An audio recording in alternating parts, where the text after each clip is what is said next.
Assalamualaikum warahmatullahi wabarakatuh.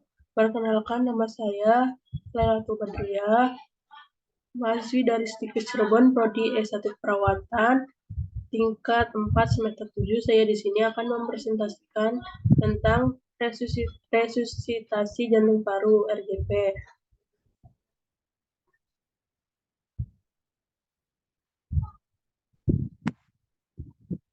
Definisi RJP adalah usaha untuk mengembalikan fungsi pernafasan dan atau sirkulasi akibat terhentinya fungsi atau denyut jantung. Indikasi, kontraindikasi. Indikasi, henti jantung, henti nafas. Kontraindikasi, kematian normal, stadium terminal suatu penyakit yang tidak dapat disembuhkan lagi, tidak ada manfaat fisiologis karena fungsi vital telah menurun, ada tanda kematian yang reversibel, rigor mortis, kaku mayat, dekapitasi, dekomposisi atau pucat. Indikasi. Yang pertama, keadaan henti nafas, respiratory arrest. Henti nafas yang bukan disebabkan gangguan pada jalan nafas dapat terjadi karena gangguan pada sirkulasi. Asistol, bradikardia, fibrilasi vertikal. Kedua, keadaan henti jantung, cardiac arrest, dapat disebabkan oleh beberapa hal seperti hipoksemia karena berbagai sebab, gangguan elektrolit, hipoklamia, hiperkalemia, hipomagnesia. Gangguan irama jantung, aritmia, penekanan mekanik pada jantung, tempo nada jantung, tensin pneumotorak.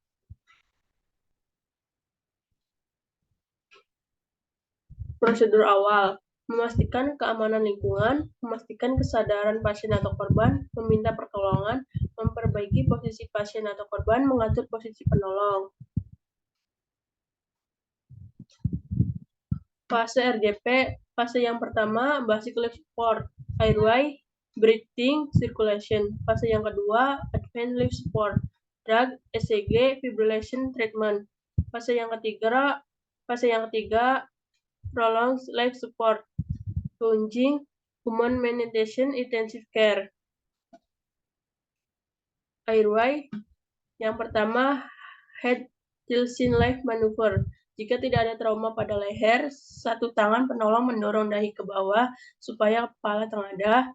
Tangan lain mendorong dagu dengan hati-hati tengadah sehingga hidung menghadap ke atas dan epiglottis terbuka. Sniffing position, posisi cium, posisi hidup. Contohnya seperti yang ada di gambar ini. Yang kedua, jauh terus manuver. Pada pasien dengan trauma leher, rahang bawah diangkat didorong ke depan pada sendinya, tanpa menggerakkan kepala leher. Karena lidah melekat pada rahang bawah, maka lidah ikut tertarik dan jalan nafas terbuka. Jika henti jantung terjadi di luar rumah sakit, letakkan pasien dalam posisi terlentang. Lakukan manuver triple airway, kepala tengadah, rahang didorong ke depan, mulut dibuka. Dan jika mulut ada cairan lendir atau benda asing lainnya, bersihkan dahulu sebelum memberikan nafas buatan.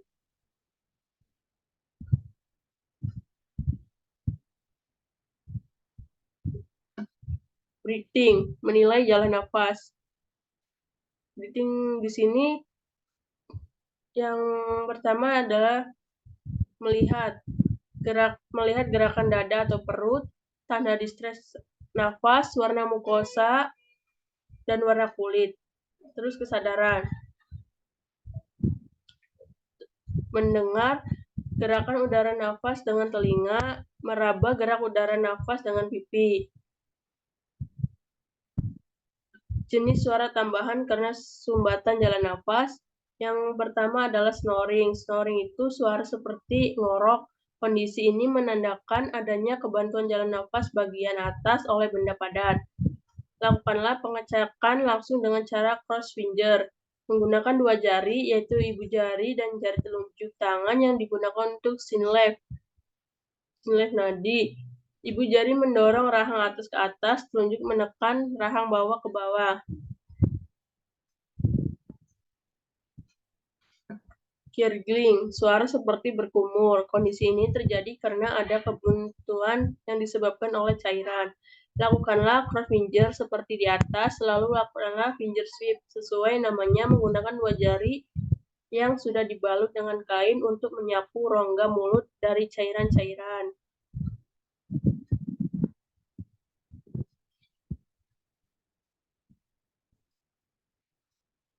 Memberikan bantuan napas ada 3 cara, yaitu mulut ke mulut, mulut ke hidung, mulut ke stoma, tracheostomy.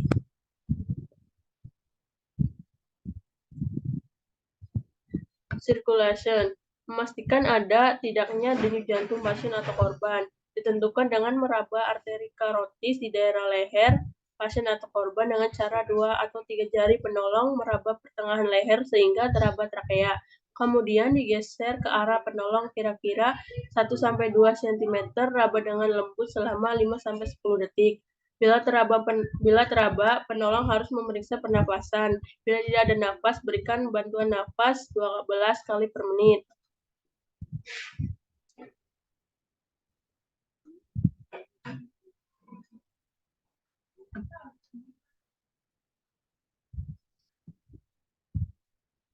Memberi bantuan sirkulasi. Jika dipastikan tidak ada denyut jantung, berikan bantuan sirkulasi atau kompresi jantung luar dengan cara 3 jari penolong jari telunjuk, jari tengah, dan jari manis. Menelusuri tulang iga pasien atau korban yang dekat dengan sisi penolong sehingga bertemu tulang dada sternum. Dari tulang dada sternum diukur 2-3 jari ke atas. Daerah tersebut merupakan tempat untuk meletakkan tangan penolong. Letakkan kedua tangan pada posisi tadi dengan cara menumpuk satu telapak tangan di atas telapak tangan yang lainnya. Hindari jari-jari menyentuh dinding dada pasien atau korban. Posisi badan penolong tegak lurus, menekan dinding pada pasien atau korban dengan tenaga dari berat badannya secara teratur sebanyak 30 kali dengan kedalaman penekanan 1,5-2 inch, 3,8-5 cm.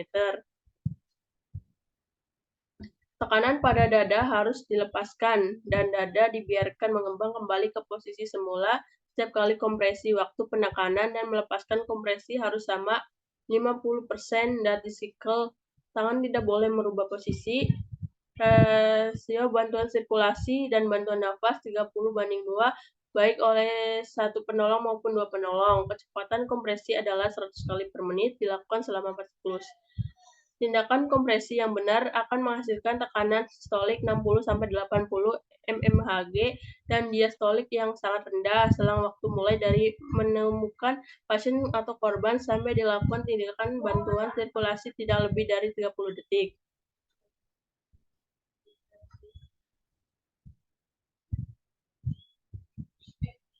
Evaluasi setelah 4 siklus.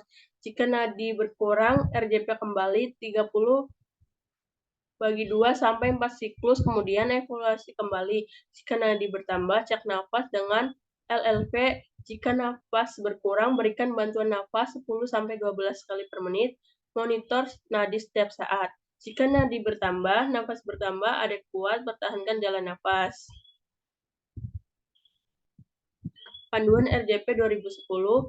Yang pertama, menekankan pada RJP yang berkualitas secara terus-menerus, perubahan dari ABC menjadi CAB, rata-rata kompresi, kedalaman kompresi, RJP dengan tangan saja, hands only CPR, identifikasi pernafasan agonal oleh pengantar, dispector identification of agonal gas PS, penekanan picoid, aktivasi emergency response system, tim resusitasi.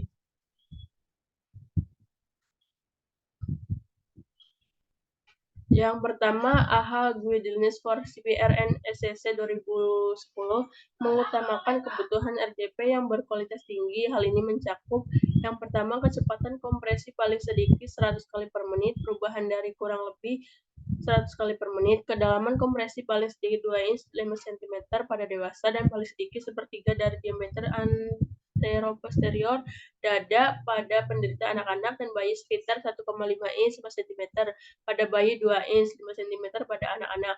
Batas antara 1,5 hingga 2 inch tidak lagi digunakan pada dewasa. dan kedalaman mutlak pada bayi dan anak-anak lebih daripada versi sebelumnya dari AHA, Guidance for CPR, dan SCC. Memberi kesempatan daya recoil dada chest recoil yang lengkap setiap kali selesai kompresi. Meminimalisasi gangguan pada kompresi dada, menghindari ventilasi yang berlebihan. Perubahan RJP 2010, CAB, Compression, Airway, dan Breathing.